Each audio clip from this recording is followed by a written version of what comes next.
ಇನ್ನು ರಾಜ್ಯದಲ್ಲಿ ಸಚಿವ ರಾಜಣ್ಣ ತಲೆದಂಡಕ್ಕೆ ಕಾರಣವಾಗಿರುವಂತಹ ಅದೇ ಮತ ಕಳುವು ಆರೋಪ ದೆಹಲಿಯಲ್ಲಿ ಭಾರಿ ಸದ್ದು ಮಾಡಿದೆ. ಇಂಡಿಯಾ ಮೈತ್ರಿಕೂಟದ ಸಂಸದರು ಇವತ್ತು ಚುನಾವಣಾ ಆಯೋಗದ ಪ್ರಧಾನ ಕಚೇರಿಗೆ ಮುತ್ತಿಗೆ ಹಾಕಿದರು.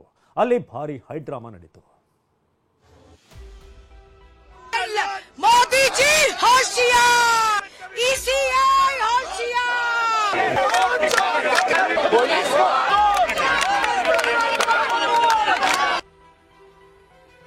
ದಿಲ್ಲಿಯಲ್ಲಿ ಇಂಡಿಯಾ ಮಿತ್ರರ ಮತಕಳವು ಮಹಾಸಂಗ್ರಾಮ. ತಲೆ ತಿರುಗಿ ಬಿದ್ದ ಮೊಹುವಾ, ಬ್ಯಾರಿಕೇಡ್ ಹಾರಿದ ಅಖಿಲೇಶ್. ಕರ್ನಾಟಕ, ಮಹಾರಾಷ್ಟ್ರ, ಹರಿಯಾಣ ಸೇರಿದಂತೆ ಹಲವೆಡೆ ಮತಗಳ ಕಳ್ಳತನವಾಗಿದೆ. ಬಿಹಾರದಲ್ಲಿ ಮತದಾರರ ಪಟ್ಟಿಯಲ್ಲಿ ಗೋಲ್ಮಾಲ್ ಆಗಿದೆ ಅಂತ ಲೋಕಸಭೆ ವಿಪಕ್ಷ ನಾಯಕ ರಾಹುಲ್ ಗಾಂಧಿ ಮಾಡಿರೋ ಆರೋಪ ಈಗ ಮತ್ತೊಂದು ಹಂತಕ್ಕೆ ತಲುಪಿದೆ. ದೆಹಲಿಯಲ್ಲಿಂದು ಇಂಡಿಯಾ ಮೈತ್ರಿಕೂಟದ ಸಂಸದರು ಚುನಾವಣಾ ಆಯೋಗದ ಪ್ರಧಾನ ಕಚೇರಿಗೆ ಮುತ್ತಿಗೆ ಹಾಕಲು ಹೊರಟಿದ್ರು. ರಾಹುಲ್ ಗಾಂಧಿ, ಪ್ರಿಯಾಂಕಾ ಗಾಂಧಿ, ಮಲ್ಲಿಕಾರ್ಜುನ್ ಖರ್ಗೆ, ಸಮಾಜವಾದಿ ಪಕ್ಷದ ಮುಖ್ಯಸ್ಥ ಅಖಿಲೇಶ್ ಯಾದವ್, ಟಿಎಂಸಿ ಪಕ್ಷದ ನಾಯಕಿ ಮಹುವಾ ಮೊಯಿತ್ರಾ ಸೇರಿದಂತೆ 100ಕ್ಕೂ ಹೆಚ್ಚು ಸಂಸದರು ಇಸಿ ಕಚೇರಿಯತ್ತ ದಾಂಗುಡಿ ಇಟ್ಟಿದ್ರು. ಈ ವೇಳೆ ಭಾರೀ ಹೈಡ್ರಾಮವೇ ನಡೆಯಿತು.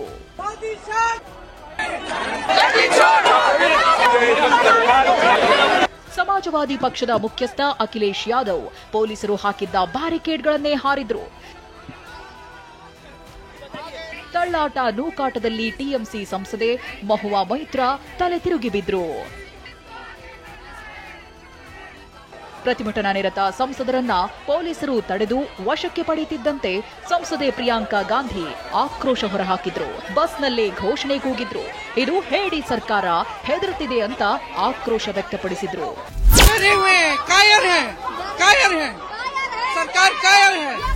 ಲೋಕಸಭೆ ವಿಪಕ್ಷ ನಾಯಕ ರಾಹುಲ್ ಗಾಂಧಿ ಇದು ಒಬ್ಬ ವ್ಯಕ್ತಿ ಒಂದು ಮತದ ಹೋರಾಟ ಅಂತ ಕರೆ ನೀಡಿದ್ರು.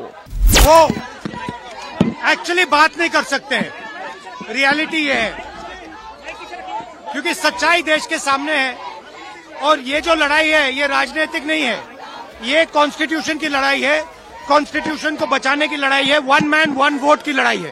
इसीलिए हमें साफ प्योर वोटर लिस्ट चाहिए. ಚುನಾವಣಾ ಆಯೋಗದ ನೋಟಿಸ್ಗೆ ಕೈ ನಾಯಕರು ಕಿಡಿ.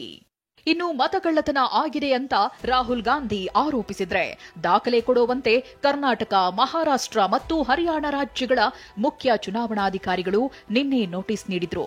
ಕಾಂಗ್ರೆಸ್ ನಾಯಕರು ನೋಟಿಸ್ ಕೊಡಲು ಅವರಿಗೆ ಹಕ್ಕಿಲ್ಲ ಅಂತ ಕಿಡಿಕಾರಿದ್ರು. ನೋಟಿಸ್ ಕೊಟ್ಟಿದ್ರಿ, ನೀವೇನು ಅದಕ್ಕೇನು ಒಂದು ನೋಟಿಸ್ ಕೊಟ್ಟಿದ್ದಾರೆ ಅಂತ ಇದ್ ಮಾಡಿದ್ರಿ, ಹಿಂಗೆ ದಾಖಲಾತಿಗಳು ಕೊಡಿ ಅಂತ ನೋಟಿಸ್ ಕೊಡ್ಲಿ. ಅವ ಯಾರು ನೋಟಿಸ್ ಕೊಡಕ್ಕೆ, ನಾವು ನೋಟಿಸ್ ಕೊಟ್ಟಿರೋದು ಅದೆಲ್ಲ ಎಸಿಸಿ ಅವರು ಮತ್ತು ಪಿಸಿಸಿ ಪ್ರದೇಶ ಕಾಂಗ್ರೆಸ್ ಸಮಿತಿಯವರು ನೋಡ್ಕೊಳ್ತಾರೆ.